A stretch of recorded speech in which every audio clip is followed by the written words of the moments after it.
The whole education side of it, and particularly with architecture as well, in my opinion, it just needs a huge overhaul. It just does not set you up for the real world. I was like, I can't believe I've studied all these years for this. Just to do this.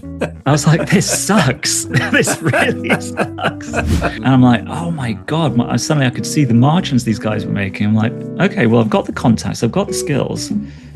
If I could just get the money somehow and I can spot the opportunities. So, I mean, I honestly don't know to this day, like, if you don't have the support of your parents, how anyone in their 20s would be able to buy property, certainly in these central parts of prime London, right? You know what surprised me the most is the first time I did this, I'm on the expert panel. I do not see myself as a bloody expert. I am not an expert by any stretch of the means, but you don't need to be an expert. You just need to be one step ahead. You just need to open their eyes to things that come so easily to you and I, because we do it day in, day out. And it feels like common sense. It's not ego driven. We're not designing for ourselves. It's their home. It's a very personal thing. We need to listen, we need to understand them, and then we need to guide them. Welcome to TALKdesign podcast, the space where creativity meets conversation. I'm Adrian Ramsay, your host, and as someone deeply entrenched in the world of design, I'm thrilled to introduce you to the minds that inspire me, in the hope that they will spark something special within you too. From a design past crafting women's swimwear to pushing the boundaries of performance sportswear, from mountaineering to international yachting to implementing systematic innovation solutions that transcend boundaries in aerospace industry, my heart remains rooted in architecture and exploring the emotional tapestry woven by built spaces is my fascination. My journey in design has been what can only be described as a life of design. I want to thank you for lending me your ears. I'm eager to embark on this next episode together. My guest on TALKdesign today is Nick Horvath. Now, Nick is the founder or co-founder of Momo and Co Design in London. And Nick's an architect and a designer. And with that, I've had the pleasure of working with him a number of times, and we're currently working on a project in the UK together as well. But beyond that, like, Nick actually has this really solid background as a designer throughout London, and he's got a real thing about the history. He's won a bunch of awards. When I say that thing about the history, I'm going to go back to that.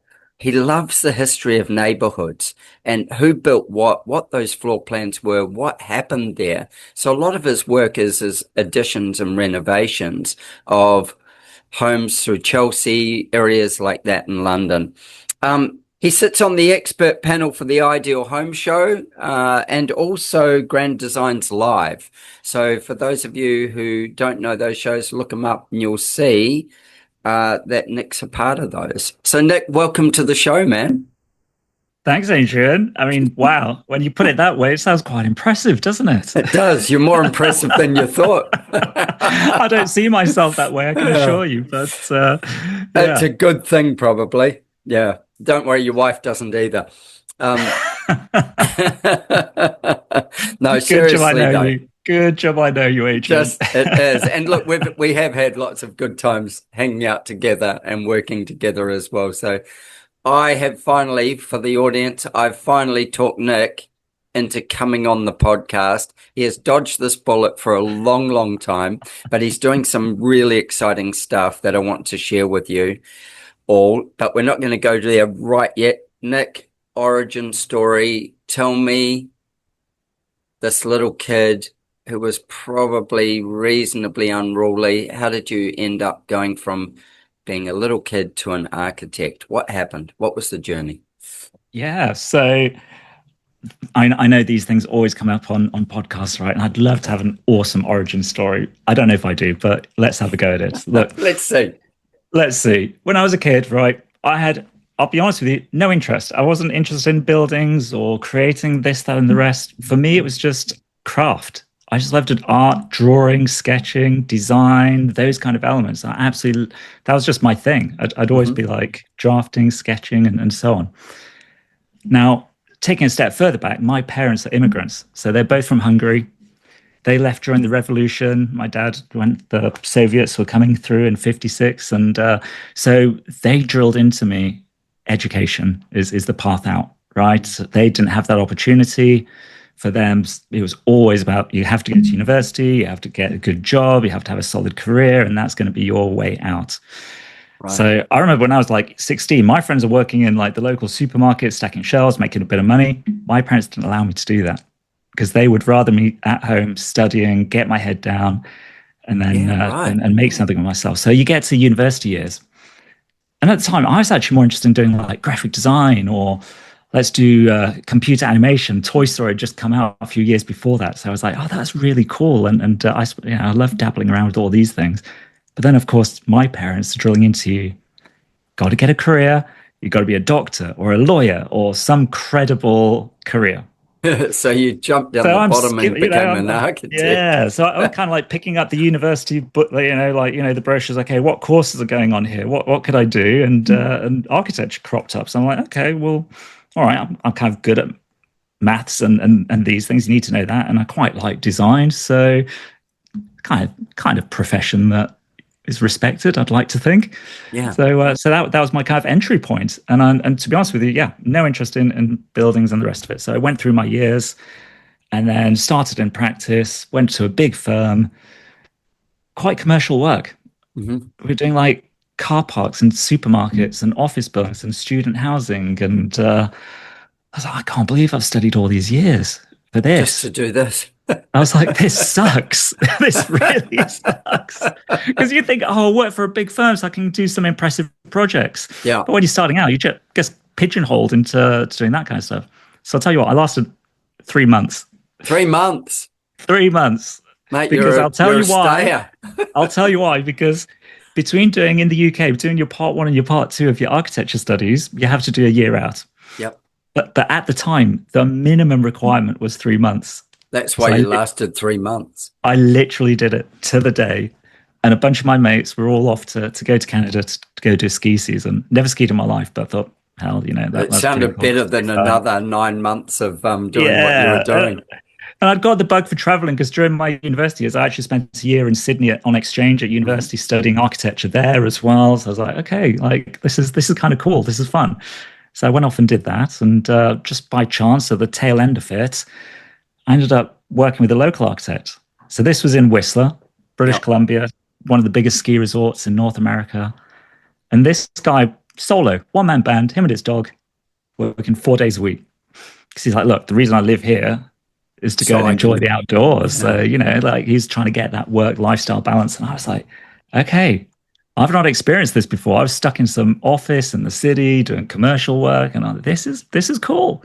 And the clients were multi-million-dollar international luxury ski chalets. And I'm like, you can imagine your eyes suddenly light up. I'm like, wow, this is like another world. You came from a Hungarian immigrant family in London, and you're suddenly there with multi-million-dollar ski chalets and different worlds. And until you're in it and you see it, you don't believe it.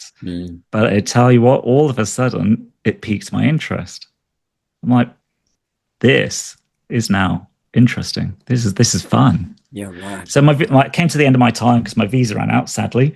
And so I returned, and then all my mates after uni were in London. So I moved to London, joined a small practice because at that point I thought, well, actually, this was a one-man solo guy. You're getting so much more exposure, more hands-on, more experience. I was I don't want the big corporates. I had friends that were working at Foster's till 3 a.m. and didn't have a life, and I'm like, you know what? I don't need that on my CV. I'm not interested. I'm more interested in actually creating and having the freedom to get stuck in, talk to clients and do the work. And so, I ended up, they just 2 fairly young guys, South Africans, based in Parsons Green, just started their practice a few years beforehand. And it was all high-end resi in Chelsea, Kensington, those Fulham, Parsons Green, those kind of areas. And it was cool. I was like, this is amazing. We're doing big budgets, high value properties, people wanting to spend some serious money and doing some fun things with their homes. So I was like, this is really cool. So that was my entry point into doing architecture. Mm. And then fast forward a few years, and suddenly realized, gosh, can't survive in London on a salary alone. Yeah, right. Better get married. I'm like, oh God. But you know what? I spotted we had a lot of developer clients coming through the door as well. Mhm. And I'm like, oh my God. Suddenly I could see the margins these guys were making. I'm like, okay, well, I've got the contacts, I've got the skills. If I could just get the money somehow and I can spot the opportunities. So on the side, let's had a chat to some family members and they believed in us. And we Yeah. just got married with Alicia and couldn't afford to buy a house. So you But it thought was you'd go into being a so developer. So I thought, well, just on the side, while I'm doing work that in employment, let's do that side of it because we can at least grow a little pot of cash and make a start and buy our first place. Because I mean, the values of property are just insane around here, right? Yeah. It's Yeah. so I mean, I honestly don't know to this day, like if you don't have the support of your parents, how anyone in their 20s would be able to buy property in certainly in these central parts of prime London, right? I think Um, I think if they go down the traditional way of like getting a job, getting an education, getting a job and all those things, I agree with you. However, there is so many more ways that a 20-year-old makes money these days. Today Anybody more 20 than to 30, they are not even thinking on the same, in the same box, the same plane, the same space as we are at all. And their way income is generated. There's the kids that are caught back with our thinking, Mhm. and there's the ones who go, hold on, this is how this world works now. And 100%, I see 100%. it all the time, I all mean, the time. I'm not even going to go down that path because we could be here for 2 hours. Yeah, But exactly. that the whole education side of it, and particularly with architecture as well, in my opinion, it just needs a huge overhaul. It just does not set you up for the real world. No, I think that traditional education, whether it be architecture or whatever it is, it's not keeping up with technology. And I don't know that it can. It's actually a shift in the thinking, and you to a large degree, your faculty that is teaching has no experience of it unless they've got kids that are doing it. And they're not gonna, their egos are too big to bring their kids in to teach the class. But it has shifted so much. I had a guy on the podcast just recently, Greg Tankersley, and he is from McAlpine House in America. He was telling me how, and I've seen this in my own practice as well, how the shift in the age group of his clients. Now, Greg does very grown up homes, like very grown up homes and very expensive homes. And with that, he was saying that the shift is his clients used to be 40 plus, and now his clients are like 28 plus. And up to 50% of them would be below the 40-year-old line. I mean, it tells you all, And doesn't it? it tells you it all, doesn't it? Yeah, And I've got yeah. a similar experience with not that bigger shift, but certainly clients in their 20s that are, spending money that people in their I mean, 50s or 60s would love to have to spend. I totally agree. I mean, it's fascinating because this is something that I've clocked onto recently, where for years and years, I was always a little behind my clients. They were just one step ahead, Yeah. Their kids were a little bit older, or generally, not all of them, Yeah. but generally. And now I'm like, oh my gosh, like I'm now the one that's ahead. Yes. Yeah. Well, that's me. And there's been That's a me. shift, and I'm like, Yeah. this is a bit weird. Like, Mm. And part but of that's just getting older, just but natural. another part of that is that these the new ways of making money using technology and the internet and stuff has really, I mean, it's long been there. Yeah. But it's arrived in mass.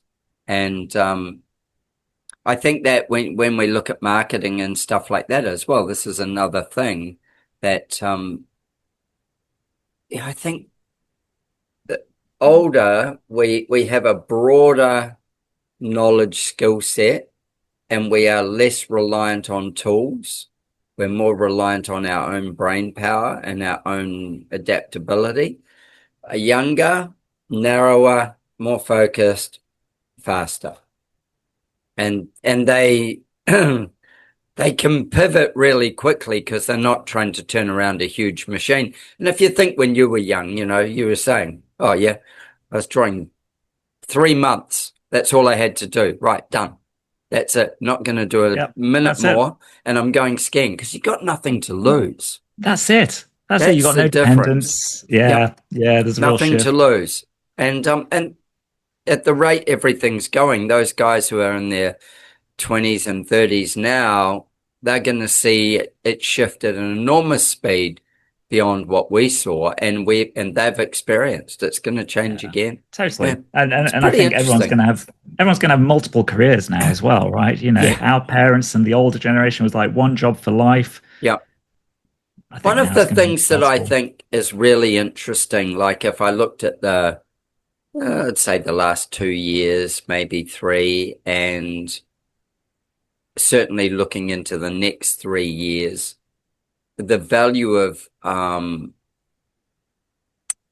storytelling and the value of your communication skill and your ability to be in a room with people physically as well is going up and up and up. And then, yes, you need to know how to use all the other things that are happening out there or have people who do.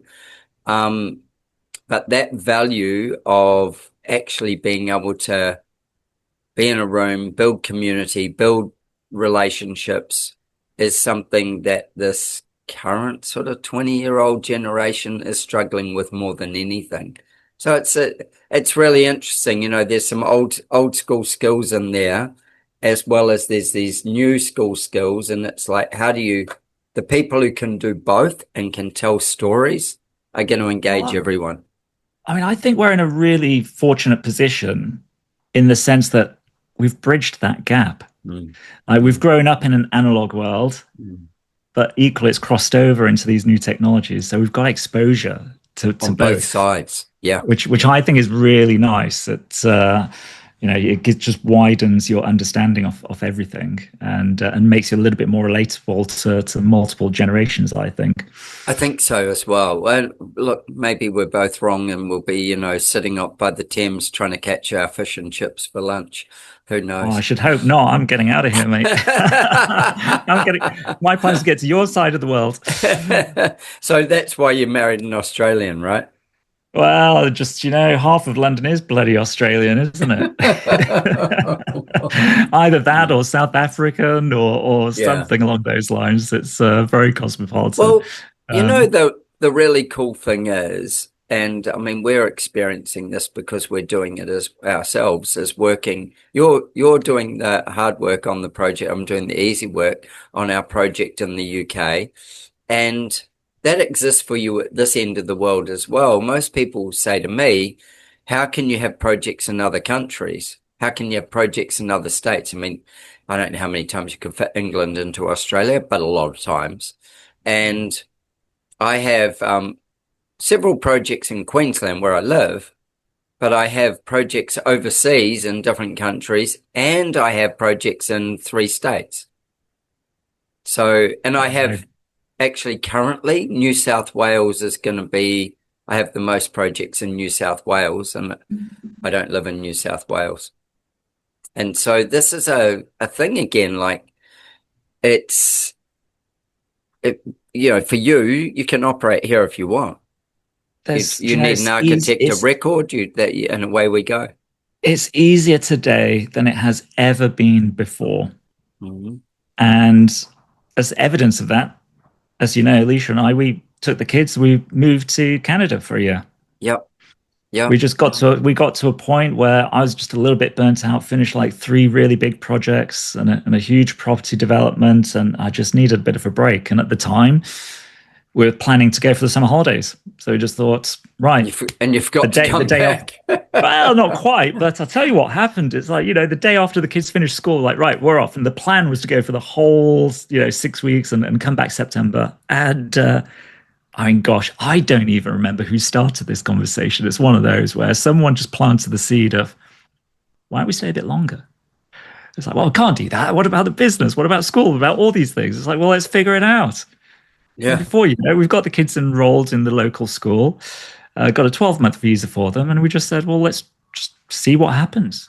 Well, If it doesn't, we'll come back after 3 months, and I bet you no one would even know we'd been gone. I remember it Um, so clearly. And I remember you sitting wherever it was, you set your office up in that hotel or in that wherever it was.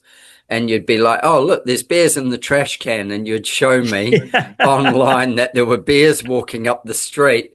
And I'm going, what the? And, it inspired me to go, when I watched you do it, I'd already done some out of state work, but it inspired me to go, this is, I can do it so easily. And so then I just set the goal to do it. And then I set the goal to do international work. And I'd done international work before, but it's like, okay, cool. And it's not all about traveling to see the international work. It's more about the camaraderie and the partnering with somebody that you can enjoy and work with overseas to both do your part to create something. That is really fun. That's like, So yeah, I find it really interesting. And look, I know hundreds and hundreds of architects, and I know that you're a rare breed when it comes to that. I can do this from anywhere, and I can operate. And I certainly learned lots of that kind of, I don't need to be sat at this desk to do it. And then when I ended up with the TV show, I'm like, okay, so I'm away a week, a month shooting this thing. I need to be able to take my work with me and work at night. I need to be able and not drive home every night, which is like, I might be 2-3 hours away. Drive home some nights, but other nights sit in your hotel room and do my work there and get on with the job. And it certainly gave me a sense of not what's how possible. easy it is, but what's possible. Yeah. What's possible. Yeah. And that's the thing. Sometimes we don't truly know until you step into it and you just try it. And if it doesn't work, you go back. Run home. But it's the hardest thing for most people. I mean, I can't tell you the amount of people that said to me, oh my God, I would love to do what you're doing. I'd love to give that a go. And then it's always but. And it's like, we can always talk ourselves out of anything. This podcast is a prime example. Exactly. I know I use you as the example often for people when they say, like, oh, but I can't because I've got young kids or whatever. And I go, yeah, my mate Nick. And I will tell the story of you going to Canada like that and working out how to make it work. And still maintaining your clients in the UK, keeping somebody on the ground there, doing all those things that made it work. And, there was a learning curve in it, but the learning curve, it didn't damage you, it empowered you. It was really eye-opening because, I mean, truthfully told, I had those concerns. I'm like, oh my God, am I going to lose clients? Are they going to like freak out that I'm not there in person? Because there is something to be said, as you already did, human connection, being there in person. And I won't deny that for a moment. I mean, there's a strong pull that people, they want that. But I think as long as you're available, and as long as you do have someone who's ingrained in your philosophy of your thinking that is there in person when needed, and you're there for the support, then I'm not saying it's a permanent arrangement, but like you said, if you go away for a couple of months or for a few weeks or whatever. I mean, with Zoom, with like sharing screens, I use my iPad, so I'm like live sketching over drawings with them, and I do like Loom recordings. People love the Loom recordings, Adrian. Oh my God. I started doing this post-COVID when we couldn't bring people into the office to sit down, and we've been doing it ever since because the feedback is people love it. because they can pause, rewind, Yep. think Yep. about it, share it with their family. I can't tell you how many people have told me like, oh, I sent it to my mum, or oh, put it on the big TV and sat down and listened to your voice for an hour talking through our renovations and But ideas. isn't that And they love amazing? that. Yeah. Because then when you have that follow-up meeting, they've had chance to digest the ideas and sit with it. And sometimes it's all fresh to them. We forget that we're so close to what we do, Yeah. but to homeowners, to others, sometimes they just need to see what's possible. And then as they go about their day to day, or they're browsing Pinterest or looking through Mac, they'll see evidence of the things we've been talking about. Exactly. You're actually priming them. You You're plant the priming seed. them. Yeah, You plant the absolutely. seed. And then when you jump on that call, all of a sudden they're bought in, or they're like, oh, I totally get it. I saw this and it reminded me of that idea that you were sharing, and so on. And I think that's yeah, really so valuable. Really, really valuable. that's any designers, architects out there. I mean, if you're not doing it already, start doing video presentations and sending them to clients, because Yeah. they love it. They can watch it in their own time, evenings, weekends, whenever it's convenient to them. So And yeah. the other thing is if you just send them a set of like drawings and they're trying to work their way through it, they don't know what they don't know, and they don't know what they can't see. But when you can describe it to them, they get this whole nother level of understanding of it. Tell me You've got to something around, going on like Grand Designs Live. And so you're on the expert panel there. I'm sure that like there's a point about it where you go, oh, this is all very real because you're in the room and it's at that moment. But tell me what it's like doing a show like that and how you bring your value to it. Do you know what surprised me the most is the first time I did this, I'm on the expert panel.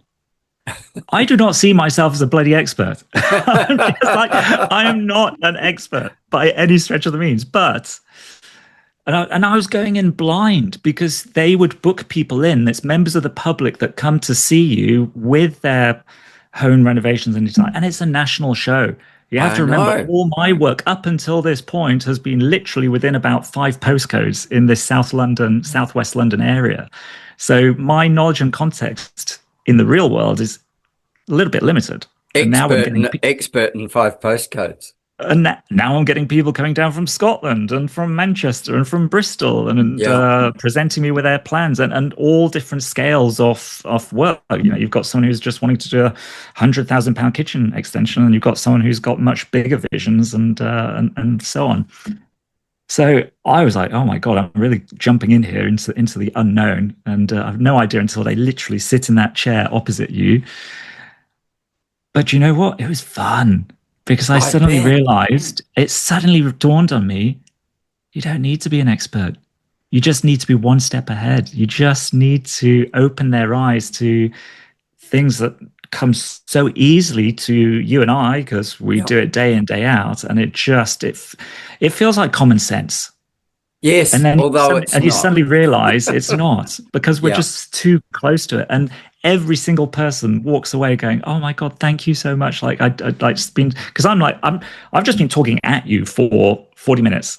I hope there was some value there. I don't know. I just feel like I've just been, and everyone's like, "Oh my God, yes, so helpful, amazing!" Like, and even when I don't know the answer, I remember one guy was asking me about some like drainage into rocks in Scotland and water courses, and it's like, I've no bloody idea. But if I were in your shoes, this is where I would go. Yes. I don't know what advice you're getting, but this is what I'd be looking for. I'd be looking up consultants that specialize in this, this, and this. I'd go back to your architects and ask them these questions, so that you've got a proper understanding of the context and what your options are. And then once you have that, then you'll be guided to the decision that you need to make.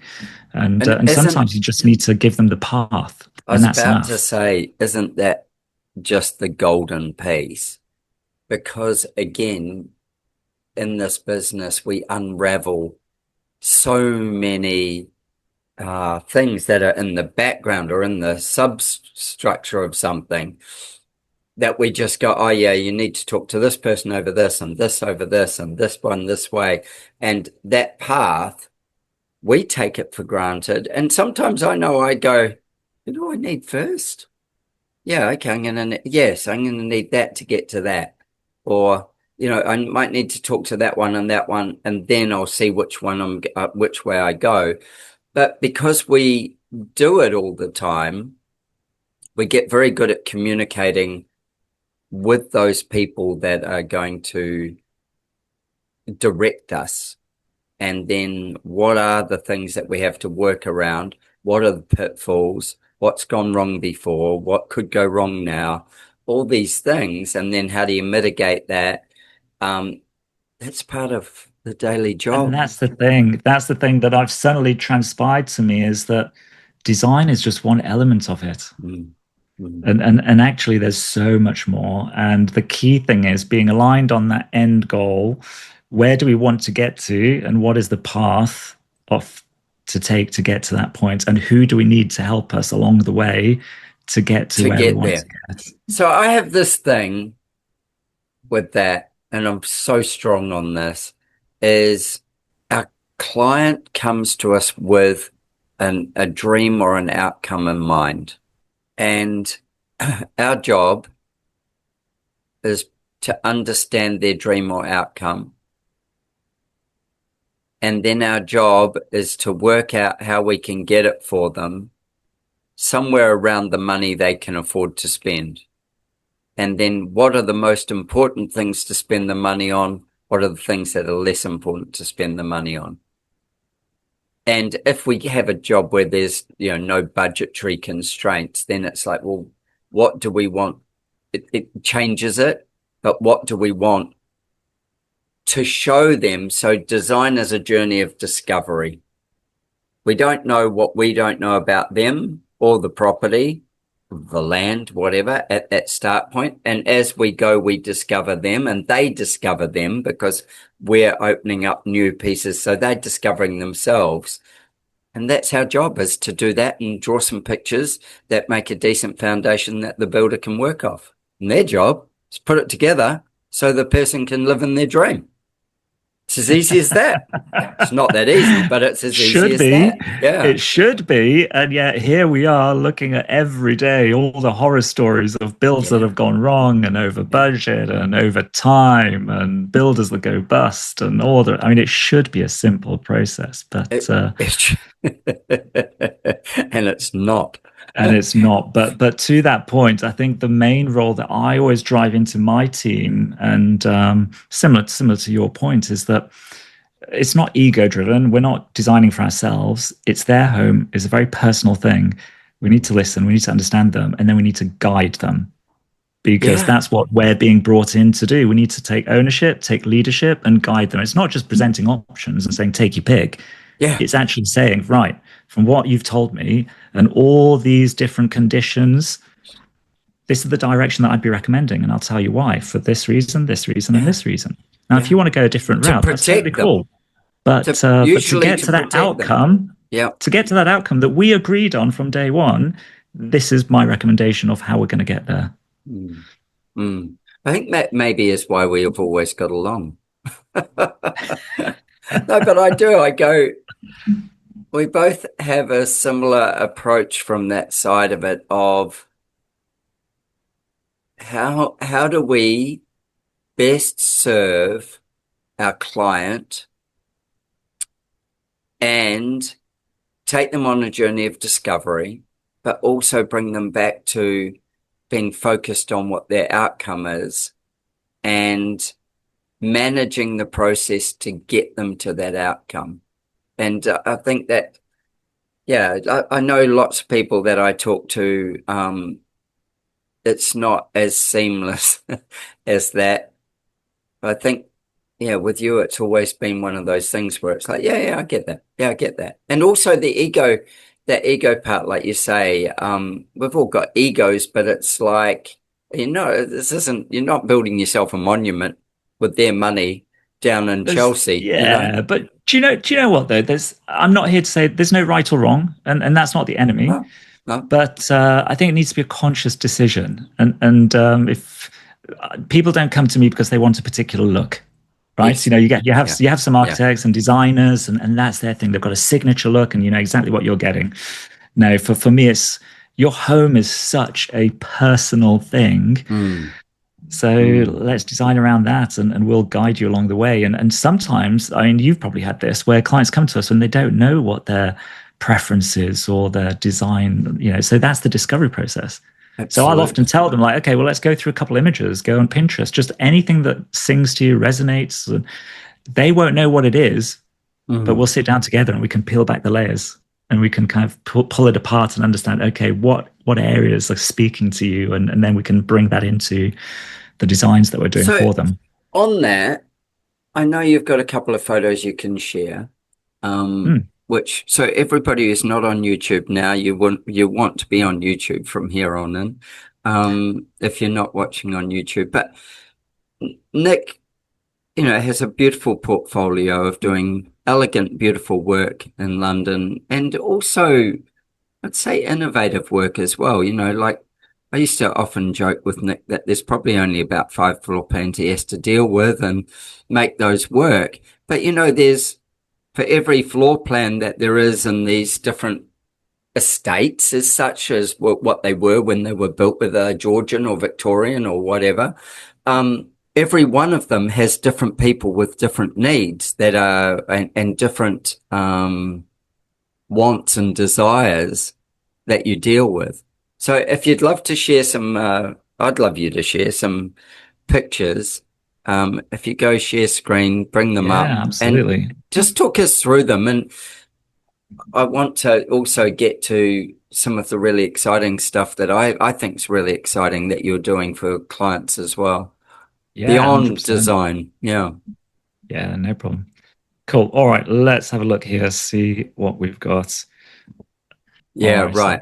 Okay. Let me see if I can.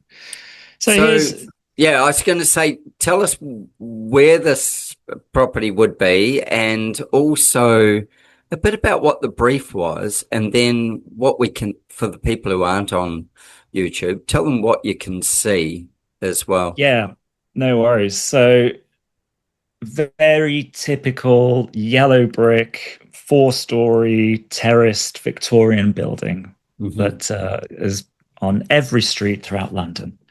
So this is a big property in Fulham, southwest London. So very close to kind of the border with Chelsea and those areas that people might know. And we did a single-story rear extension. So we're looking at I would call lower ground level. Some people would call it the basement level. It's one of those where the entrance to the property is, the street level is one step up. It's higher up. So the pavement. So there's one set of stairs that brings you down into this area. Correct. Gotcha. So the street at the front of the property sits one level higher than the garden at the rear. And so historically, this building, that lower ground level, wasn't intended really to be lived in. The ceiling heights were really low and pokey, and the primary rooms, the reception rooms at ground floor that were elevated, had the big tall ceilings and the tall windows and so on.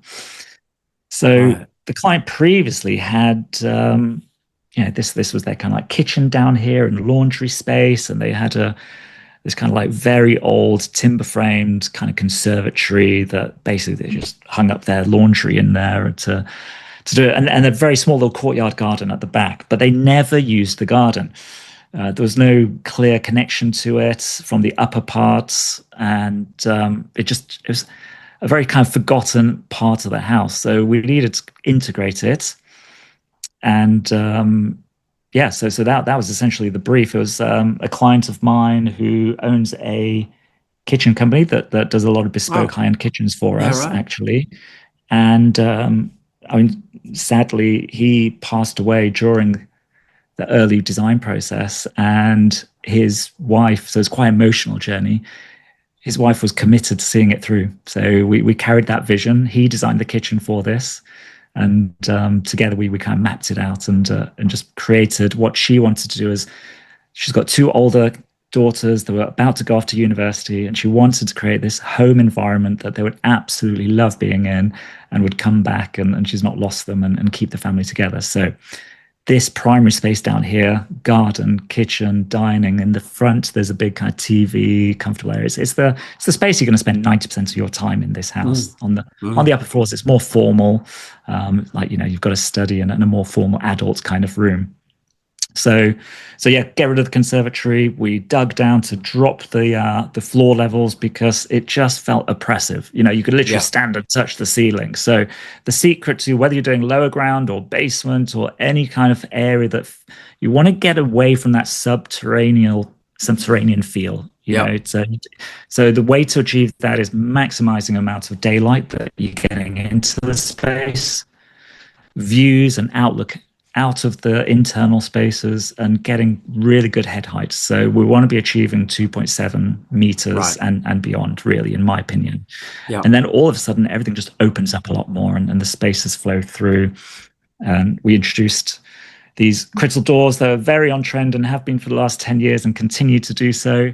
It was one of those, I started doing them a while back, and I thought, oh my God, this is going to become the avocado bathroom suite in 10 years' time, but it's still going strong. I love them. I don't think they are. Yeah, I think they're so elegant that they, and simple, that they're not going to be the avocado. They've got character, which is really nice, and this is why a lot of people are drawn into them, because the alternative is big panes of glass and a very contemporary look and very minimalist, and that's totally fine if you're going down that path. But if you want to kind of introduce large volumes and areas of glazing, and this is a really nice way to add a bit of character to it, I think, you know, with the horizontal glazing bars, and it's very, very thinly framed, and they've got a good weight to them. The one thing you don't pick up on the photo is you turn that handle and push the door open. It has got some serious weight on it, and it feels substantial. It's got a nice feel to it. That's nice. I'm actually just doing one of those on the Sunshine Coast here. A steel frame door, again with a couple of horizontal bars, and then that thicker panel for the door handle and stuff. It's a big door though. It's like probably the size of the hole that's open in that one. It's really big. I can imagine. Yeah, absolutely. But you know, again, it's one of those things. I was like, we need just enough of it rather than it just being a huge glass pane. That's it. How do we just add a little bit of something to it that tells a bit more story? And then, you know, the weight of the door, the weight of the handle, the weight of those things is really important. To just it finishes the story because it's actually a physical action, and you're operating the building as opposed to just being in it. And then, of course, you tie it in with the other elements. So it's got a little, you know, everything else is kind of like the same RAL color and the black tone. So it's not just an isolated element. It's, you know, you're tying it into the language of other parts. Another element here is the awning. Actually, this was driven more by the client, and we explored a few different versions of this, but we leveled out the garden so it flowed with the internal space. And there was a couple of steps up. There was a transition, but we made them really deep and really wide, and now it just flows in and out. And then above the doors here, we actually added an awning. And here in the UK, look, it's not south-facing. It's not necessarily to cut out like harsh light as you would do. It also acts equally as much for the rain. I mean, just takes it off the outside. She said of the in the summer months, it could be quite nice in terms of it's warm. It's just pouring with rain outside. But she said she leaves these doors open continually all through summer, pulls the awning out, and all of a sudden, this limited footprint, because as you know, all these terraced houses, they're not the most spacious unless you're into the multi-million pounds, but every inch counts, and opening up to the garden just feels like an extension of that space all of a sudden. Lovely. So you've doubled the footprint by doing it. So there's things you can do, and COVID taught me this, because all of a sudden the roof terrace that I've got, it was a great summer. I mean, it's an awful thing but that summer was a fantastic summer, and we spent all summer out on our roof terrace, and then we get to October and you close the doors, and then you were waiting till April again. But then I realized, well, actually, if you have awnings and you get some outdoor heating, and there's things we can do, outdoor fireplaces, you can make it more livable for year round, much more than we probably Yeah, currently do. you A lot might of these lose it for spaces. 3 months instead of for 6 or 8. Yeah, Yeah. What yeah. else have you got? Let's have a look here. It's so interesting, go back to that thing that I said earlier about, how I used to rib you about, oh, you've only got 4 floor plans that you have to deal with. Because of that, your love of the history of the streets and the developers and all that, when you see a property, you're assessing it from a whole lot of different angles and knowing possibly who even built it. Well, I think you've got to be true to the heritage of the building to a certain degree, because they were built 100 years ago. They were not intended for the way in which we live today at all. So you could go one of two ways: just strip it all out and keep the facade and make it really modern and all the rest and so on. But I think there's a history, there's a story to it, and there's not many places in the world that have that. I know you guys in Australia like crave it, and you guys love labeling anything that's heritage, even if it's just like 40, 50 years old or something. Yes, exactly. So, that's heritage. We haven't knocked it down yet. Yeah. But I think there's also a charm to it. You see a whole terrace, and it's all been so well thought through. They didn't knock up buildings in a space of 6 months or a year. They were crafted. Time was taken. And I think there's an expectation. You walk through that front door, there is an expectation of what you're going to see inside. So I think we need to make sure we're retaining some of those features, fireplaces, cornicing, and some of those traditional elements. But then as you're transitioning through the building, there's no reason we can't then modernize it, and we get those kind of open plan kitchen dining spaces on the rear, and you can either do them very contrasting and have like glass box extensions and so on, or do it in a slightly more softer way, and you bring some of the design language through.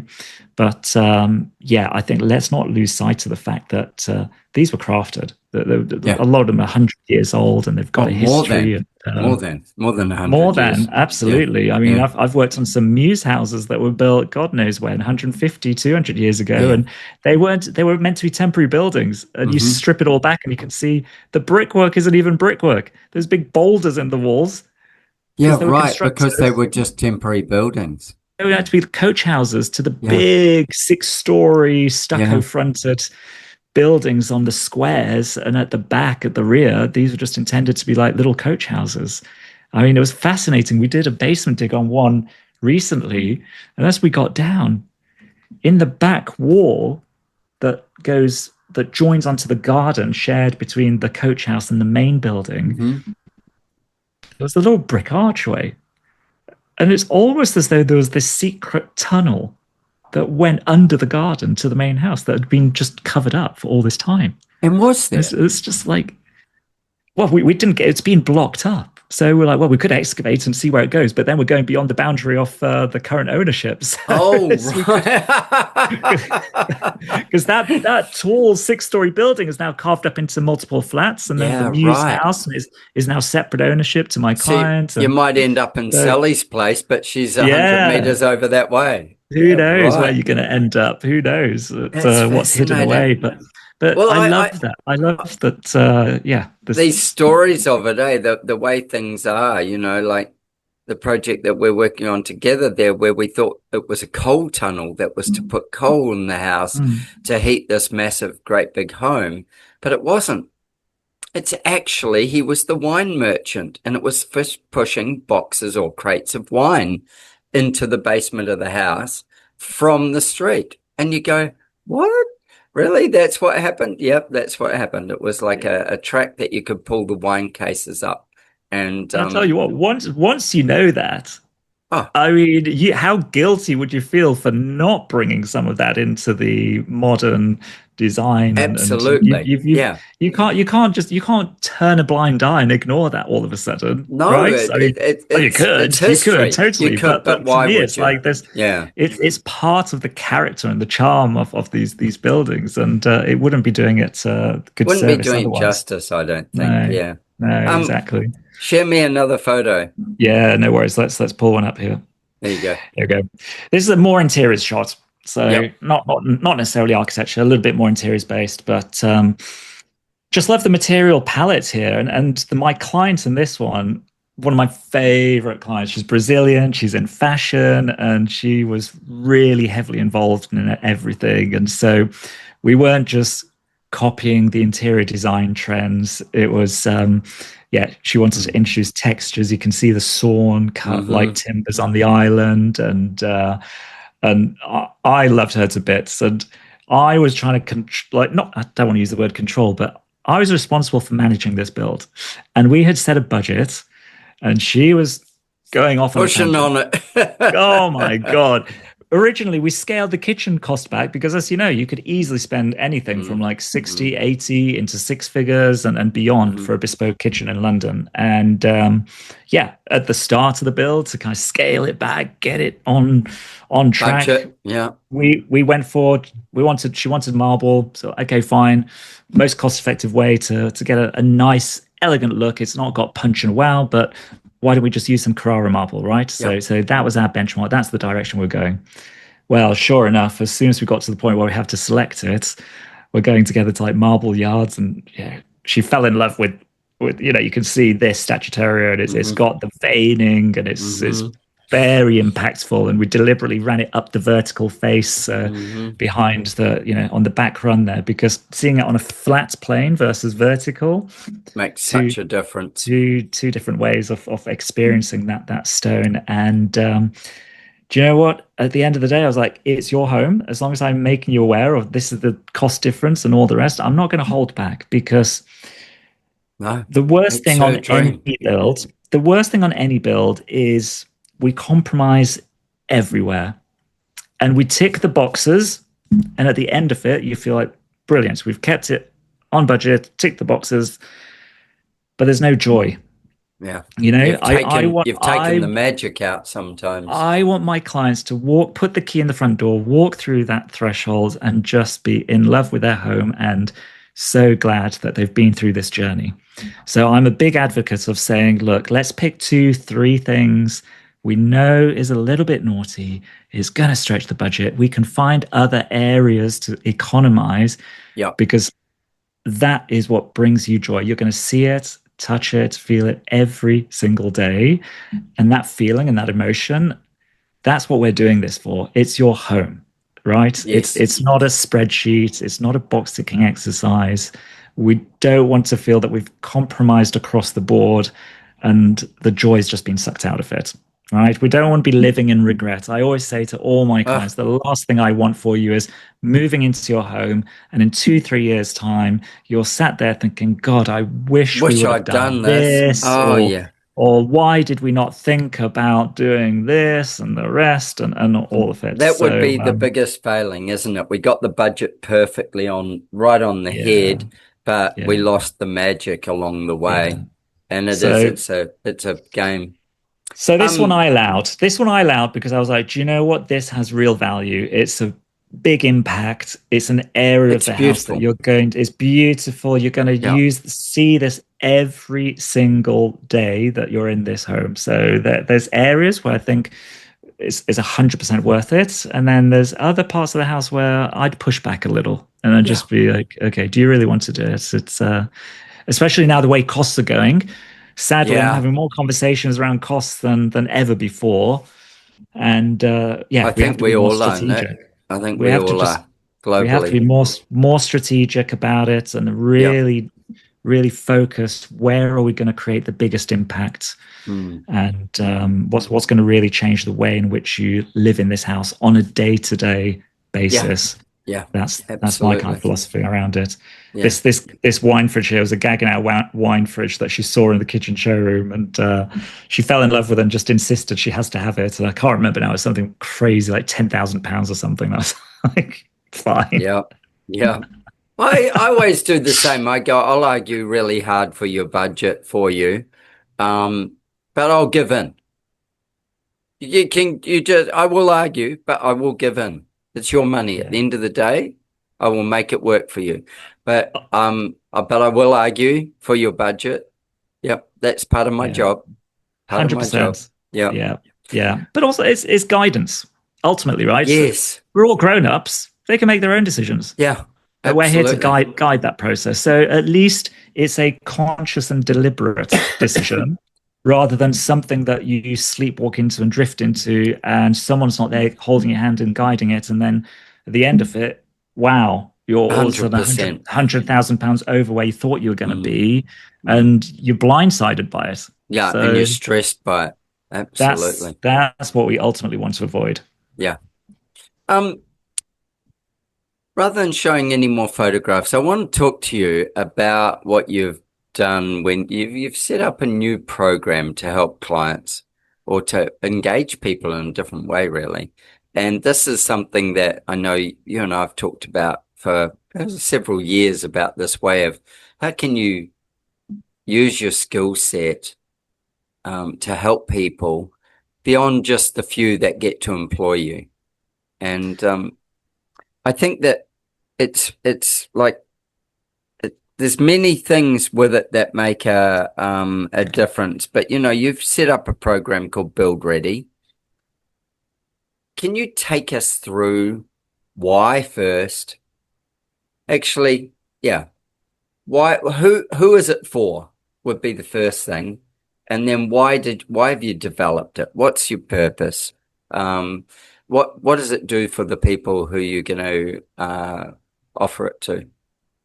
Yeah, 100%. So look, I've been doing this 20 years, done 200 plus projects, been running Momo and Co now we just had our 10 years. Yeah. And you start seeing the patterns and you recognize, where things go wrong and where projects derail and all the rest of it. And look, the whole renovation process, it's not complicated. I break it down into when people work with us directly, I break it into 3 key stages. It's the initial is, okay, where are all the opportunities with your home? Get an understanding of, okay, what can you do to extend? What can you do to improve it? Let's map it out together. It's that discovery, that journey that we spoke about together, right? So that they don't know where to start. Well, the starting point is, okay, where are the opportunities and what's the right direction you need to go? And often here in the UK, that's exploring those layout plans and the extensions, and then we'd submit the planning applications for them. And then for some clients, that's a natural exit point, right? They would just take their planning drawings. They're not construction drawings, drawn accurately to scale. We've put furniture in there and all the rest. And, if you're spending, it's a bit of a generalization, but in my mind, if you're spending between like kind of 100 to 300,000 pounds, you'd be amazed. A lot of people just will work directly with a builder. Right. And so they'll show them your permit drawings and then work directly with the builder and that's it. Make little modifications. And they figure it out. They'll be like, oh, we'll work it out ourselves and we'll roll our sleeves up. And some have more experience of doing work before, some have zero experience. But if it's not a complex build, as you know, there's a lot of repetition here in London in the types of extensions. And at that kind of lower end of the scale, if you're doing £1 million renovation in Chelsea, different story. You're fully expecting someone pay money, get it done for you. But at that kind of slightly lower end, there's a lot of people going into these renovations where they're just trusting in the builder that they appoint and figure it out, and they'll give them a timeline and hope for the best. Fingers crossed. Yeah, right. Now, I'll come back to that. But if you work with us, our next stage, to avoid all the mishaps that could potentially happen. I mean, the risk, I'm sure you've got it's gone through my brain, hundreds of them. You can instantly see where this is going, right? As to like an uneducated, inexperienced homeowner working directly with a builder, purely with a set of plans and nothing else. There's a big gaping hole there. So for us, our next stage of working with us, we move on to the detailed design. So this is where we're kind of layering in all the details. So I always use the analogy of go to a toy store and a box of Lego. See it on the shelf. It's got a nice, pretty picture on the front of the box. That's the vision. I've worked on with my clients together. that is exactly what we want their home to look like. Mm-hmm. And inside, there's some instructions and all the rest. And the thing is, we want to be able to give that to a builder and get them on board. Now, if the instructions all of a sudden are not in the box, well, we're relying on the builder to plug in the gaps. Right. And who knows if you're going to end up with that pretty picture or his interpretation or her interpretation. Mm-hmm. And you might end up with a tree house instead of a castle. So, Yeah. Yeah, I've seen that happen.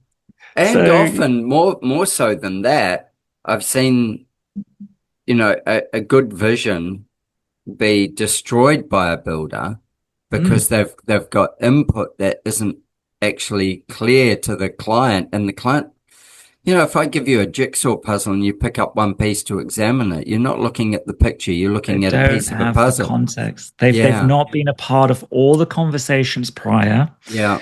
They only know what they know and they're familiar with doing. Yeah. And there's a whole host of areas that are left up to interpretation or guesswork, or there's going to be gaps and it doesn't get included when they're pricing. So this is why timelines and costs and stress and everything happens, because it's not being tightly defined. Yeah. So when we manage our projects and with our done with you services, we would go through and we would map out all your plumbing and lighting and electrical layouts.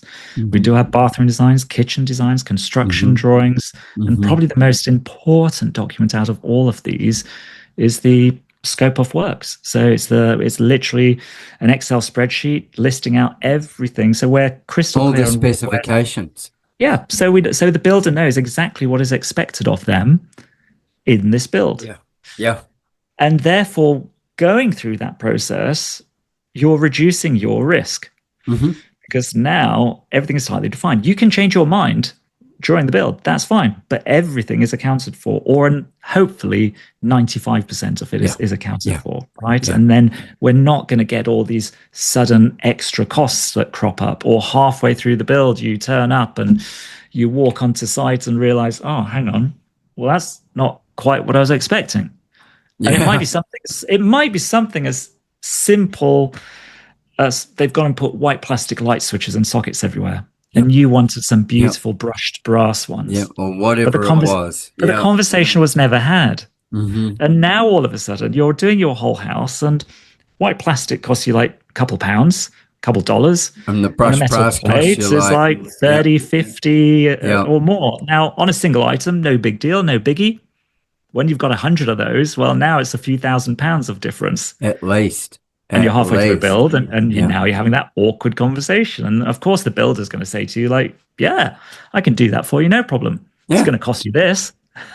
Yeah. And then all of a sudden you thought you had a contingency and it's rapidly disappearing. Absolutely. I see that happen all the time with people. I'll meet people, especially through the TV show, actually, interestingly enough. And I will meet people and they'll go, especially not just builders, but they'll say, yeah, this was a change from this to this, or the builder took this from here to here, or whatever it is.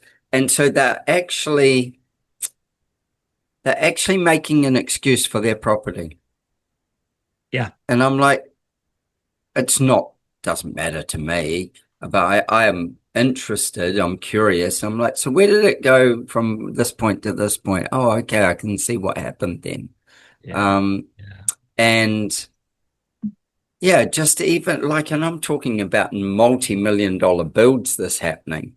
So it's again, the interpretation. It happens across the board. It happens across the board, and I've seen it time and time again. So, I mean, going back to then the coaching, or I don't know, it's a program really. It's the Build Ready program. I mean, it was really born out of the idea of, partly a little bit of selfishness for myself, that what could I offer where I could free up my time and I can be a bit more location independent. Yeah, so you can leverage. But equally as well, I was seeing so many clients that we were doing amazing designs for and getting them planning permission, but whether it was budget or they just didn't feel they needed the help, or for all kinds of reasons, they were just deciding to go alone with the builder. And I'm just like, you're not prepared.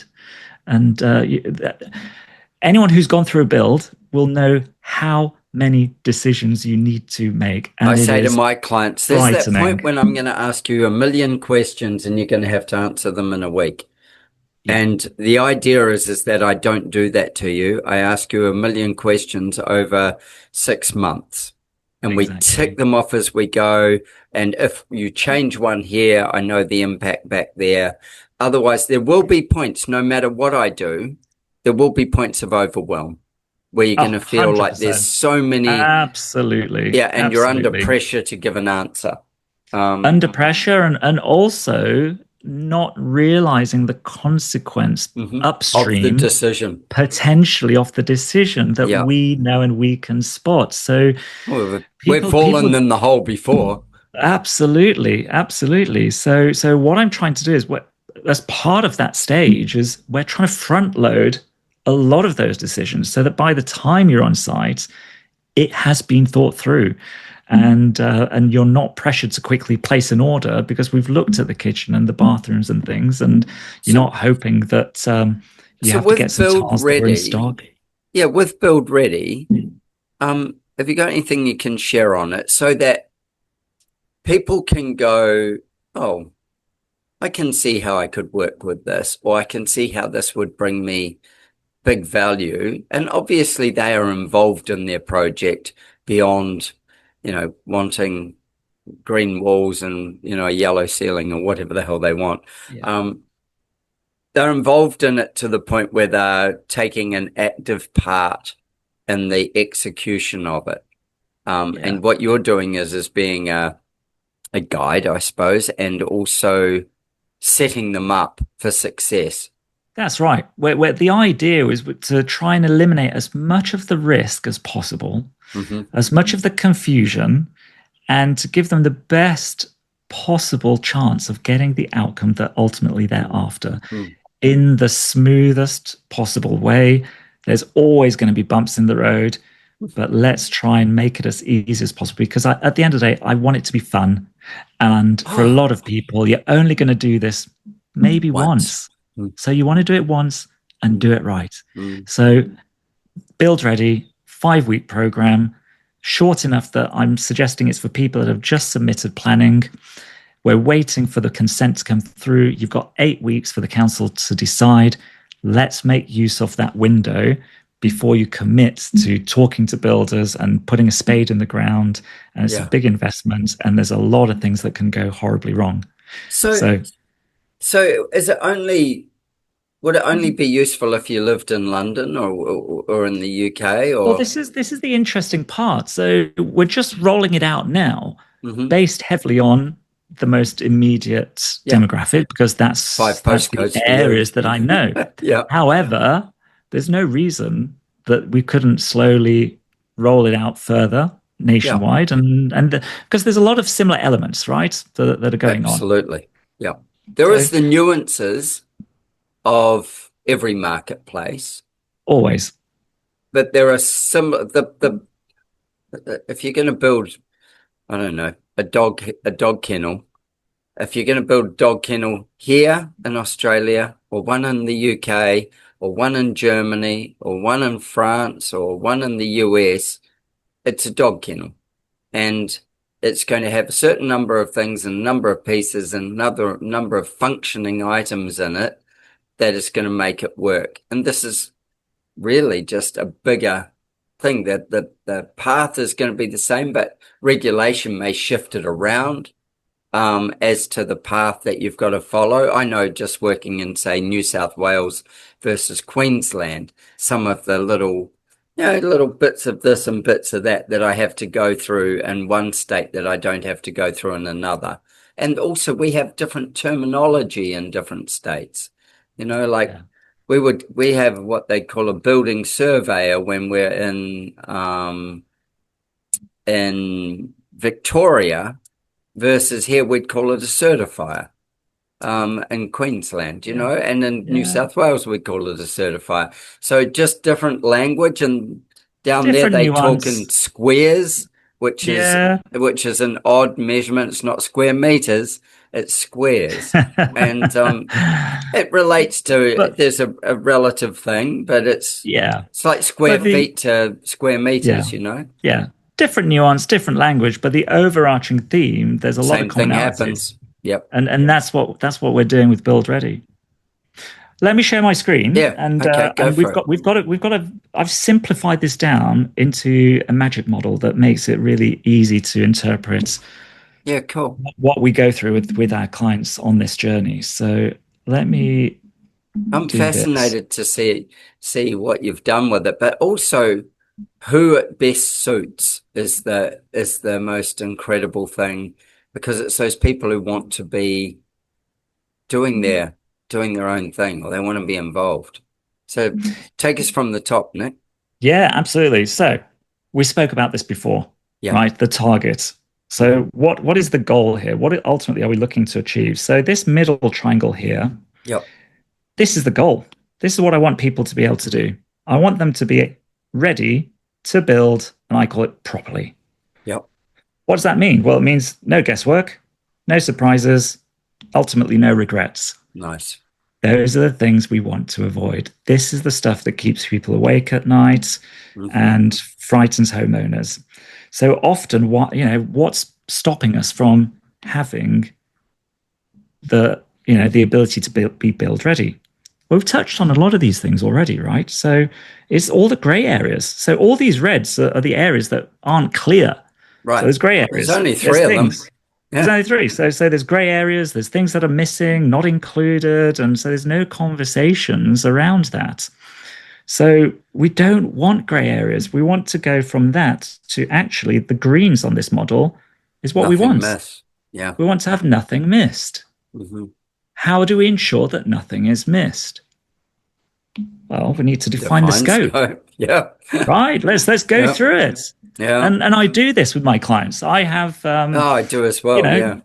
And sometimes it's fascinating the amount of stuff that decisions that need to be made, but you may not have actually thought about it at this stage. So little things like, do you want a water softener, air conditioning? Do you want to have how do you want your Wi-Fi doing? It's like, your glazing, your windows. Do you want solar reflective? There's so many little small decisions. So let's map it out. We need to get clear on what that scope is. And then once we're clear on the options of all the things that need to be decided, we lock it in. Right. Because at the end of the day, what we don't want is we don't want any blind spots. We don't want to be surprised. And my favorite is we don't want any assumptions. Because if we're not spelling it out, guess who's going to make their own interpretation? Everybody beyond this point. So I'm sure it's very, hopefully, quite clear to see the logic behind this. Absolutely.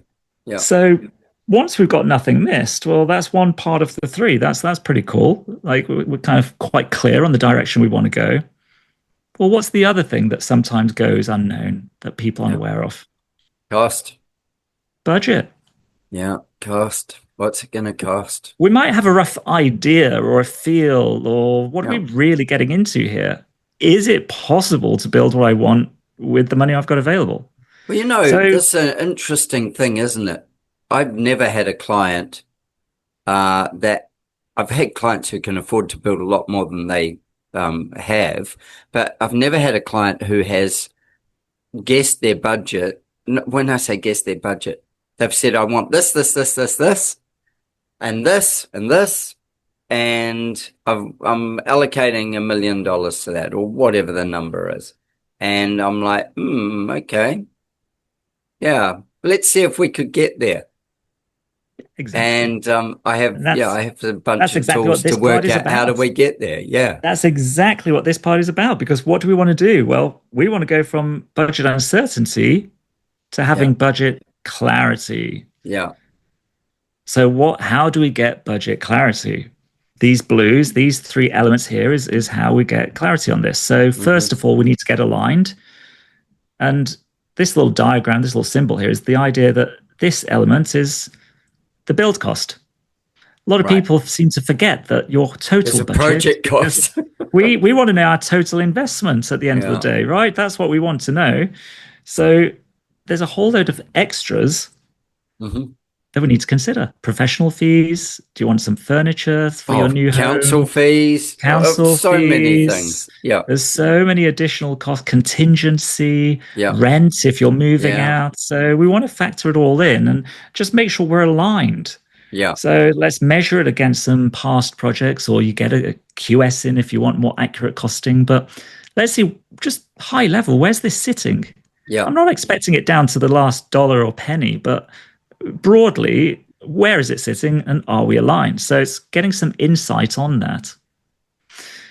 The other element that influences this is the finish levels. Yeah. So I love this little diagram here. I don't know if you can see, but it's like 3 little sliders. Yeah. The quality one. And the idea is that, you know, as I do, that on a kitchen, prime example, you can spend 20, yeah. 20, 50, 80,000 pounds and beyond. Easy. Yeah. So we need to determine where do we sit on that scale? And that piece is a really interesting point that I think a lot of people miss, is you've also got A, what you can afford. You've got what you can afford, B, what you want, and C, what does the house want? In this area, this value of property, what is the house? Where are you undercapitalizing and where are you meeting the market and where are you overcapitalizing? This is so important. And in which items are you doing what? Absolutely. Absolutely. And guess what? If we're not starting these conversations, they never get had. At what point do you start thinking about everything you just said? Yeah. So valid. Mm-hmm. But at what point does a client or a homeowner sit down and start thinking about those things? You know, well, they don't know what to think. That's part of the problem. I know in Queensland, we have a lot of tiled floor homes. You know, the floors will be tiled in the house. And if I use a 1200 by 600 tile, or if I use a 1200 by 1200 tile, or if I use a 600 by 900 tile, each one of them has a different lay cost. Yeah. And the cost of the tile is one thing, but if I go to a 12 by 12, so if I do that, that's 2 men to lay each tile. Yeah. And all of a sudden it's like double the cost. Yeah, I get less seams or less joins in my floor, less grout, all those things. But the cost implication is even just to handle the tiles. You've got somebody with sucker cups and it's like handling a piece of glass more like. So there's so many little elements that make such a big difference. So much. And what you're saying is so valid. It really is. But I don't want to frighten people and get stuck in the weeds, because that could potentially frighten someone. It's like, oh my God, if there's so much variation on just one thing, what about everything else? Right. Well, that's the reason you've made this process. It is. Yeah. But here at this stage, we're more kind of ring fencing some budgets for bathrooms and kitchens, and telling people, okay, this is what you can expect at these different price points. Mm-hmm. And then we slot that into the whole. How is the overall cost looking? Because it might influence some of those decisions earlier on. Yes. And rather than committing to an amazing kitchen that you fell in love with for £80,000, and then all of a sudden can't afford the dining room. Exactly. So wouldn't it be better to go in with our eyes open? And so the idea is overlooked costs. You know, we want to avoid any overlooked costs, understand the total investment, get aligned on the budget, and understand what are we getting at the different finish levels. Yes. Yeah. What's the value that it brings? Yeah. So once we've got all of this in place, well, all of a sudden we do have a bit more clarity around it. So now we've got confidence. Yeah. We've got clarity. We've got a bit of confidence. You're in a better place. Yeah. So I think one of those other pieces just in that little bit is, you know, where you've got your insight and your budget alignment, and that I'm always explaining to clients, we have a project budget, and then inside that project budget, there is a build budget. And I even say to my clients, how are you funding? How are you funding this? Are you selling shares? Have you got cash in the bank? Are you getting a mortgage? What are you doing to fund this? And they don't have to tell me, but ideally I go, okay, well, so if you've got these fee costs, where are they, where are they coming from first? Are you borrowing for them? Have you got them? What is it? And just sort of understanding so that they can see that there is going to be a build budget, but the build budget is going to come pretty much after the project budget starts kicking off. And I think that's interesting. That's a really good way to approach it. Yeah. And what I like about that is that we're all on the same page, we're all aligned, and we're all working collectively towards the same goal. And I totally get, like, you've probably had this before. You get some clients that are a bit cagey around the numbers and so on, but and I totally respect that, and I get it. But I think it's so vitally important to let's get together, work towards that common goal, because you can have a much better chance of getting there with our support. Yeah, even to the point with if you're raising a mortgage to build, how much control is your bank going to have over that, and how's it going to be staged? How's that mortgage going to be drawn down, and at what stages is the builder going to have what at to draw down that money? And how will those inspections be run and held and all the rest, so that it's really clear when the builder and the bank and the client are all kind of in their conversation, that everybody knows how to get the best out of the project. Yeah, totally. Totally. Enough out of me. Builder guesswork. Yeah. So third part of the triangle. I like threes. Threes are nice and easy to remember. I always think it's 1, 2, 3, and then it just turns into many. So threes are nice, easy one to do. So the third part of this is, well, what's the other element where people feel a little bit unsure? And it's conversations with builders, right? If you've never done this before, you've heard all the stories. Where do I find a good builder? We don't want it to be guesswork. So we want to move away from it being guesswork, and we want the whole process to be a confident selection. So how do we achieve that? Well, we want to know who are the people that are going to help us there. And so we need trusted options.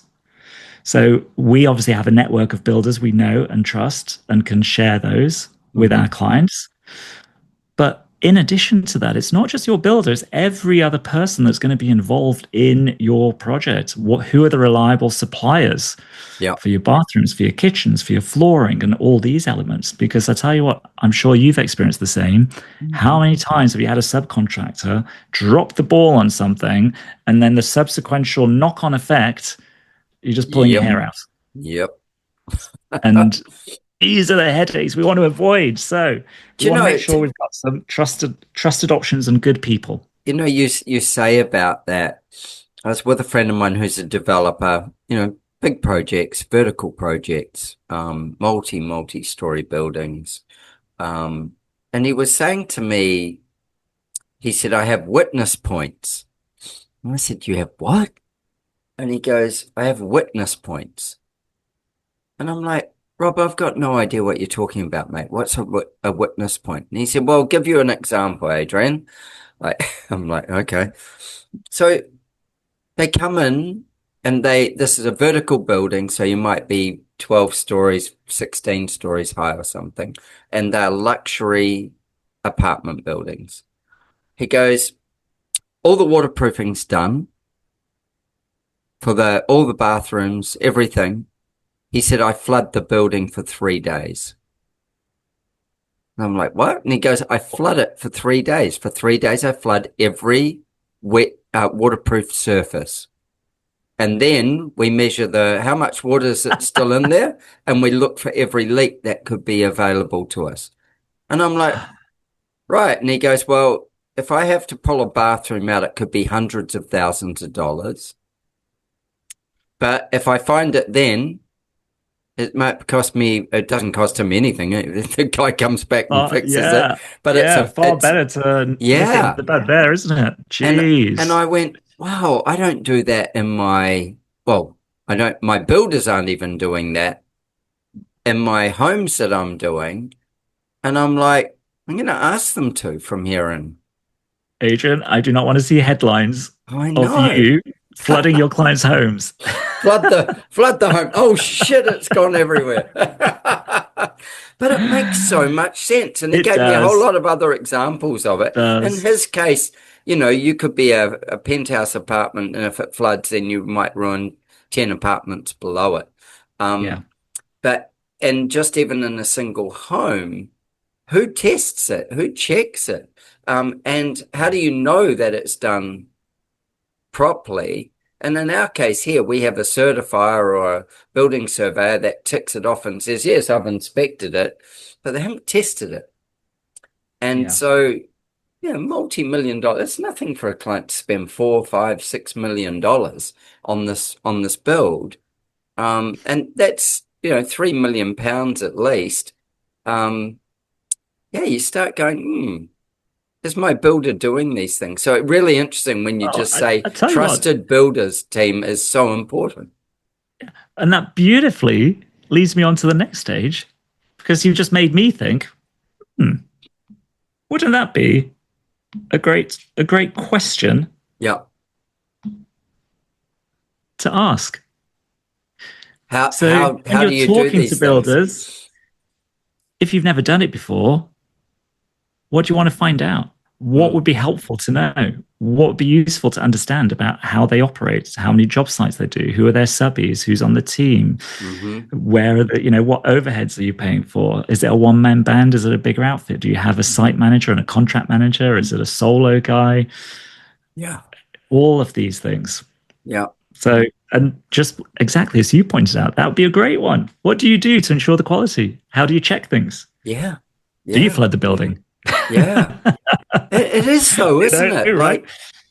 So once you know the answers to all of those, then we can ensure it's actually the right fit. Yeah. Because you don't want to walk into these things just going on a gut feel. I mean, I'm not saying don't trust your gut, but there's definitely a lot... listen to your gut, but you don't want that to be your only metric. No. So we need that information. And so it's understanding what are the things that would help me make the right choice on a builder that's going to help me get the outcome that I want. So we want to make sure we've got the right fit. And more than just a couple of references, like it's you want that as well. I say to my clients, I say, ask the builder for something unreasonable. And they're like, what do you mean? You love doing that one. Yeah.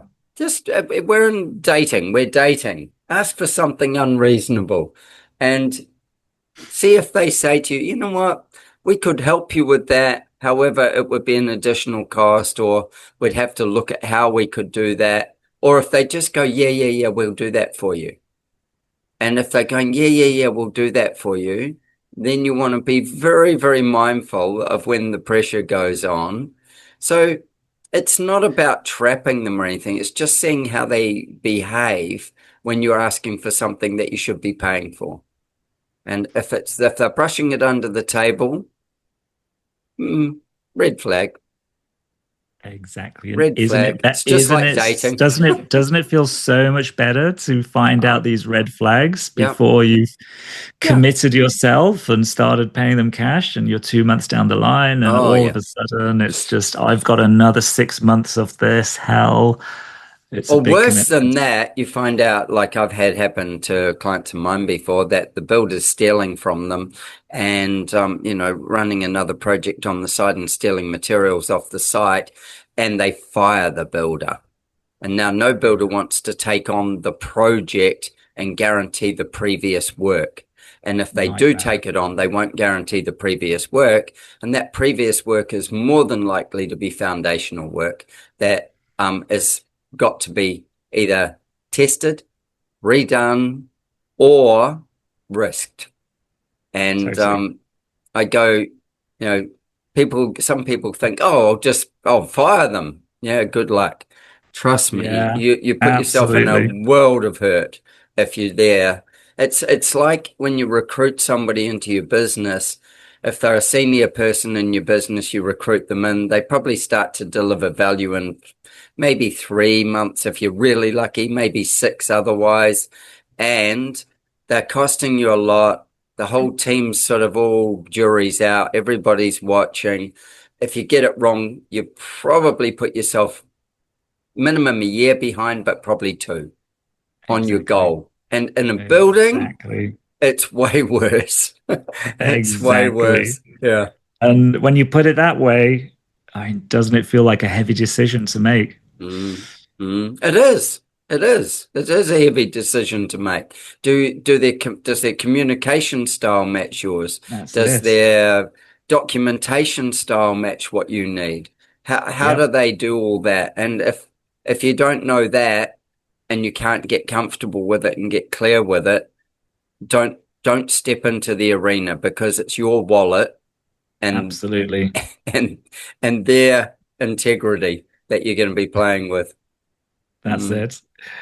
Oh, Adrian, I should get you to come in and do a guest appearance, and you can do more than happy to do the course material for me on that section. And I tell you what, I mean, I'm the same. I've got so many stories I could tell, but I'll save that for another day, because we're short on time. But yeah, I think we've covered that really well.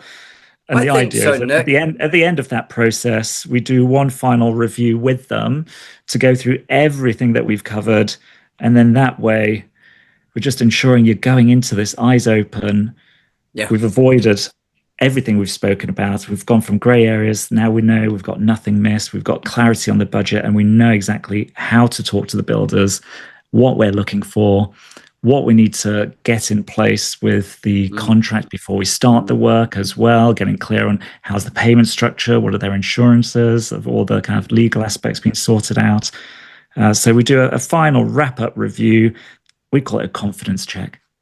And then the idea is then this works brilliantly. The idea is for people that either can't afford to, or are not willing, or for whatever reason don't want it done for you, we can, in 5 weeks, cover a lot of ground. We're not doing the design, but you can see a huge amount of this is more around decision making and being absolutely prepared and confident and clear about what you're getting into moving forward, and it'll make your build just that much easier. Mate, I reckon you could have this "Are you ready to design?" and it's the same course, but it's how you assess your architect or design team. You could, yeah. It's identical. You could apply it. It's identical. That's the thing. You could apply it to so many in different ways, right? Yeah. So you could carve it up in a different way. So, and I struggled with this for a while, because I was kind of thinking, how can I kind of help when you're in the creative industry? How can you really bring value? A lot of what we do is design, but when you take a step back, so much of what we do isn't actually design. It's actually guidance, coordinating, and decision making more than anything else. So I've managed to kind of wrap that into a framework that we can start helping more people and making more of an impact and getting out. And I can see the value in this, like just hugely see the value in it, giving people the ability to be more involved in their project, even in a done for you scenario, if they've got this conversation, and your clients are getting that. But the ones who have got, somebody to draw them up something, and is it ready, and are they safe to go forward? This, you're not advising them on the design. What you're advising them on is the process, and the process. This is a 3-step process to success.